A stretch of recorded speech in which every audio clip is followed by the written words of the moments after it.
Today we're going to read Saving Toby, which is part of a book. The book is called Sweet Hope by Mary Bucci Bush. Here we go. Toby motioned for Osvaldo to follow him closer to the river's edge. Sand ripples showed underneath the water until a yard from shore, the bottom disappeared into murkiness.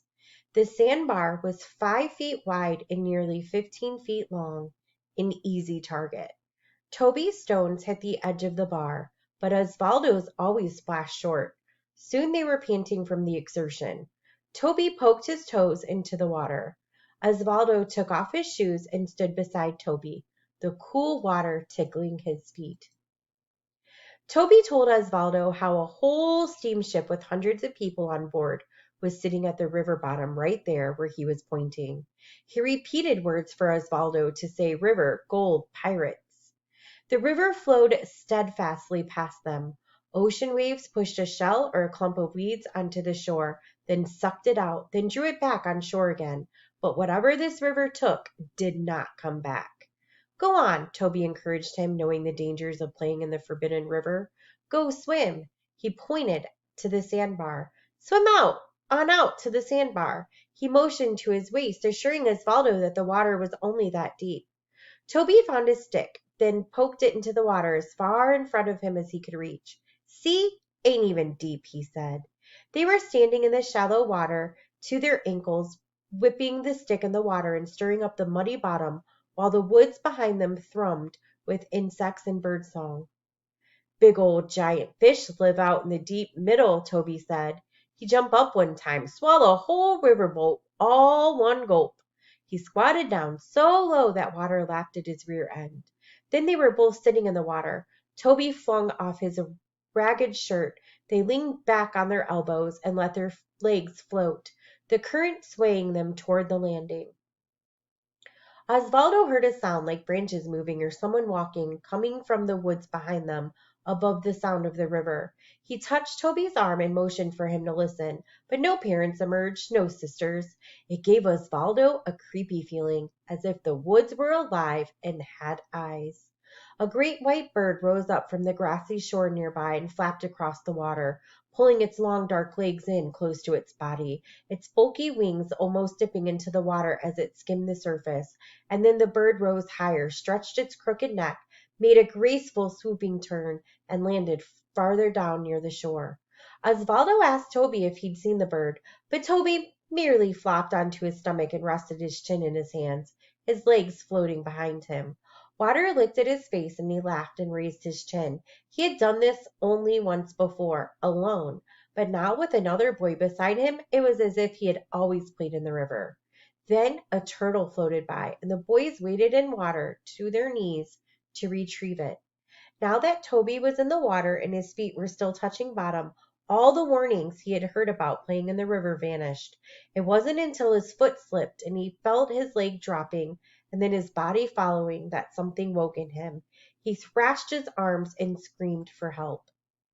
Osvaldo took a step toward him and then stopped. Toby turned his arms toward shore as the current pulled him slowly in the opposite direction. His mouth opened and shut as he tried to cry out for help while spitting to keep the water from choking him. Osvaldo turned toward the trees. Aietto! He shouted. Aietto! He turned back and shouted in Italian for Toby to swim, and he tried to reach an arm out to him. Finally, he ran for the stick the boy had been playing with and called for Toby to grab it, but the stick was ridiculously short. All the while, Toby panicked eyes stayed on Osvaldo. His face bobbed farther out in the water so that he looked like a flower, a dark floating blossom. Osvaldo stared mutely at the bobbing flower, then took off running for the trees. Their dinner break was nearly over when Fancy Hall, which is a woman's name, and Amalia Pascala each looked up, their noses raised as if catching something in the air. Their eyes moved slowly over the children and adults sprawled around them, and their ears listened, although neither of them knew in those moments what they were listening for. Their eyes met briefly as they rose to their feet. By the time they were standing What their bodies had unknowingly sensed turned to sudden consciousness.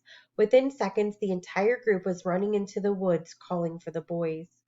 They broke through the trees onto the sandy clearing at the same time as Valdo leaped from the sand into the scrub oak, shouting incoherently.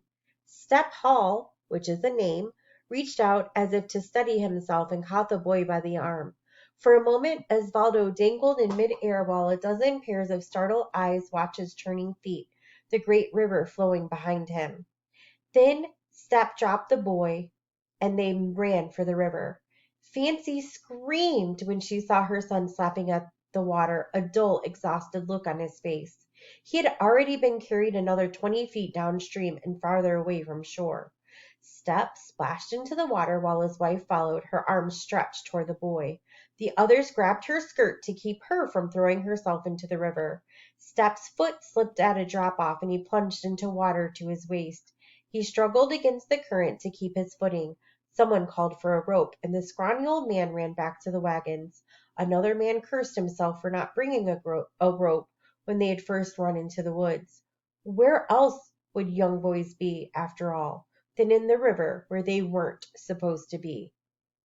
As if on cue, the Black Americans joined hands, making a chain of their bodies that allowed Step to venture farther into the water. The Italians added their own bodies as links in the chain. But the water became too deep and the current too strong. "Daddy!" Toby gasped as the river tugged at him. The distance widened between them. Amalia pulled Osvaldo close and called the girls to her side. "Pray for the little boy," she told them.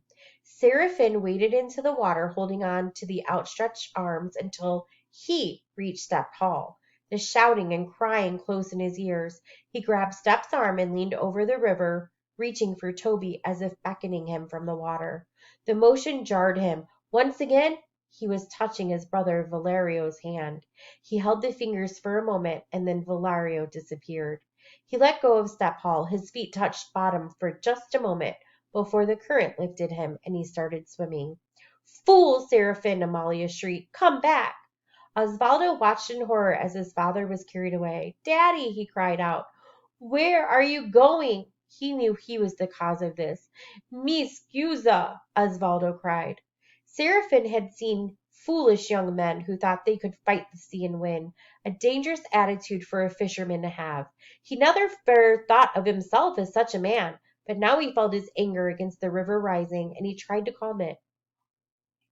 It was the anger that killed you.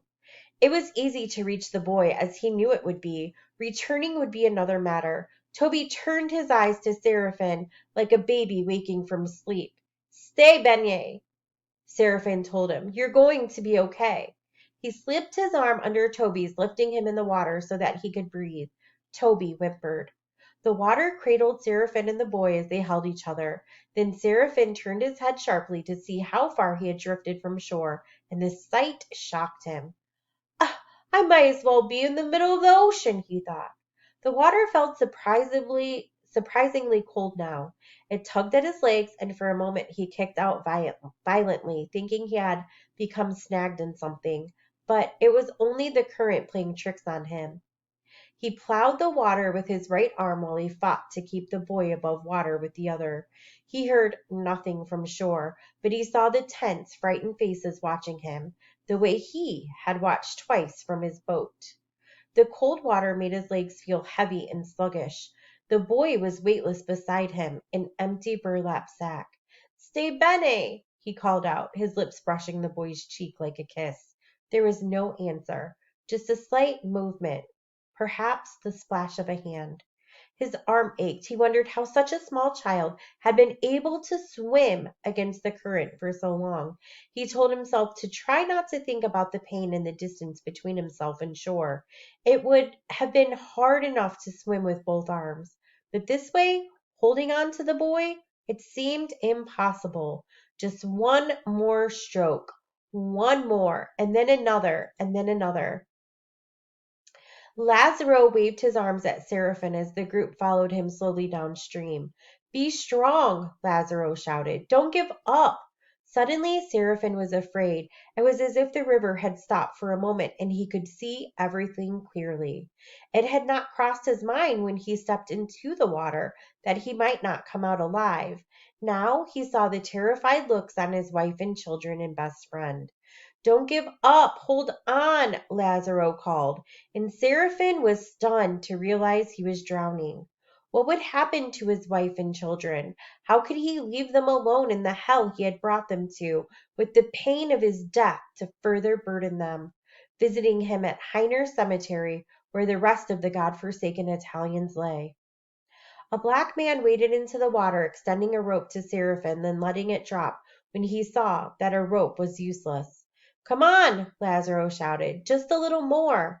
Seraphim blinked his eyes hard, trying to clear the water from them, and he was surprised a second time to realize he had actually inched himself closer to shore, even though the current carried him downstream.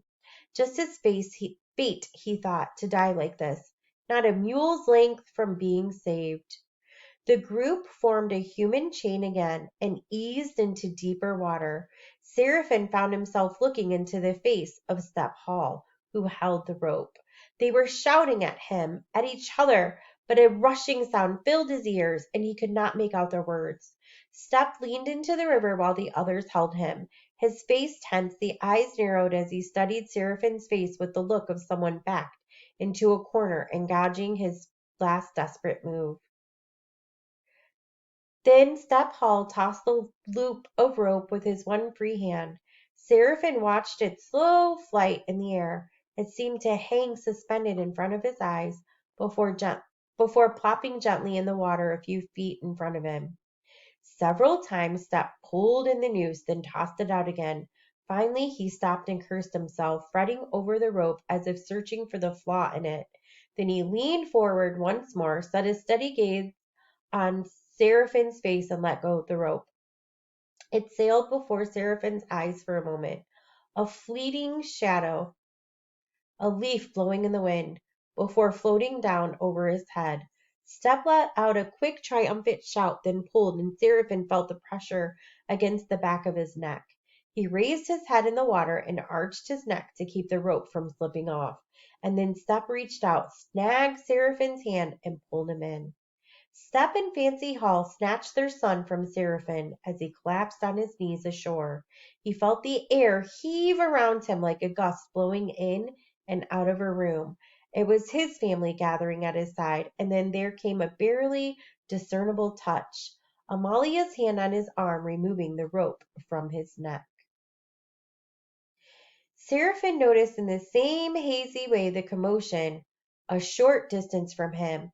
Fancy Hall crying and rocking her son as the others pried the boy out of her hands and laid him on the grass. Step slapped at his son and shook him, saying, come on, boy, through gritted teeth, until finally the boy coughed and vomited. Fancy touched Toby's face, his chest, his arms. Did you ever think, she cried, oh Lord, did you ever think? Amalia slapped Seraphim across the face with such force that he fell sideways. What the hell did you think you were doing out there leaving us? She screamed at him. I know your men die in water. Dio santo, Fiorenza said, pulling her away.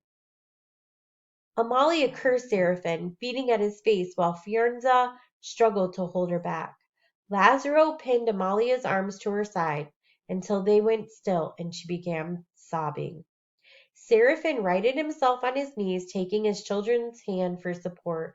It's okay, he tried to say, but what came out sounded like he was attempting to clear his throat. He knelt for a minute, catching his breath, waiting for the feeling in his arm to return. You okay? Lazaro asked. His wife and children stared at him mutely, their silence more painful than anything his muscles had felt in the water. Let me breathe, Seraphim told them. And Toby was a newborn calf a few yards away, trembling and skinny and slick with water. His father helped him to his feet, but the boy's legs gave way, and he sprawled on the ground, looking up at them with bewildered eyes. Step put his hand on the boy's head. Lay still now, he told him. Let your strength come back. One of the men took off his shirt and laid it over Toby's chest. Seraphim felt his hand stinging now, from the water drying in the cuts he had gotten from baling hay. Pale, bloated lines crisscrossed his palms, the whitened edges of the cuts like the mouths of dead fish.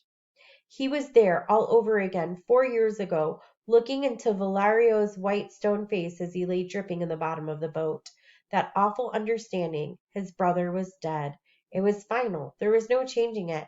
If they had pulled him out of the water 2 minutes sooner, 1 minute, who knows? Seraphin had left in the dark morning as usual, taking Valerio along as he sometimes did. They had slipped out into deep water with Valerio's talking about a girl he had met on the Via Villanova.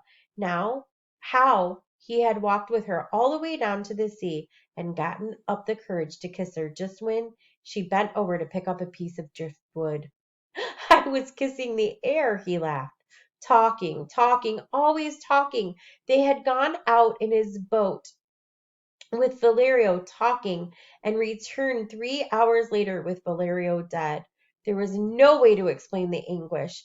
Valerio was no more. Seraphin knelt at the river bank, clutching his stomach, sobbing. And yet the boy, Toby Hall, was saved.